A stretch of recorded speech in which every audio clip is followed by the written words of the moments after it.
Tom Hauser here with another midweek blessing. I want to start today by asking a question. What is comfort food? Why is comfort food called comfort food? Well, I think it's obvious because it makes us feel comfortable, makes us feel better. It brings a smile to our face. It makes us happy. Comfort food just tastes good, and sometimes that's what you need.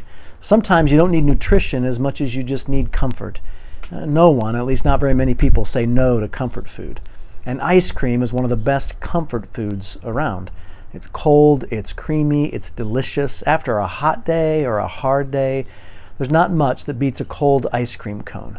My local favorite is Graeter's. The company, Graeter's, they make the ice cream, and they make the restaurants where the ice cream is sold, and they hire the employees to sell the ice cream.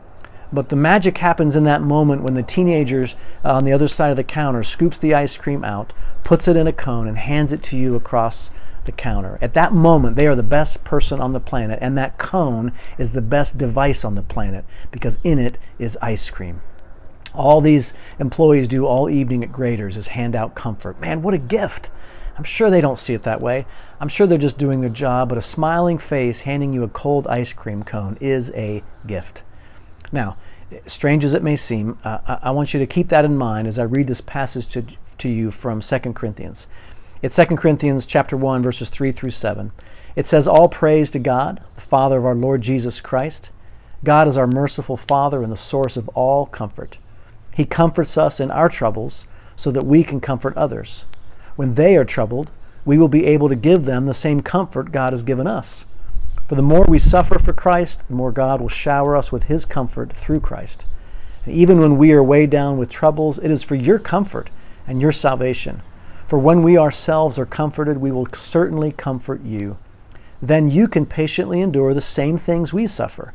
We are confident that as you share in our sufferings, you will also share in the comfort that God gives us." So here's what I noticed as I read and reread this passage a few days ago. First of all, what's the topic? Well, clearly it's comfort. The word comfort is used 9 times in this passage. Who is the source of comfort?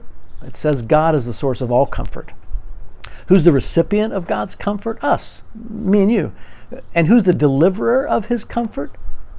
In this passage, it says us, me and you. So here's my encouragement to you this week, to me this week. Let's be the cone for God's ice cream. I know it sounds corny, but you heard me right. Let's be the cone for God's ice cream.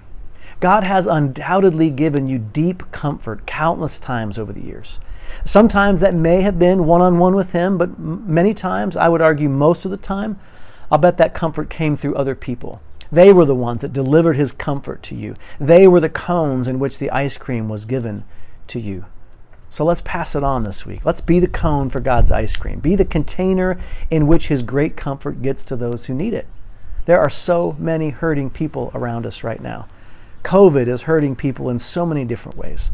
Race is hurting people in so many different ways. And just regular old normal life is hurting people in so many different ways.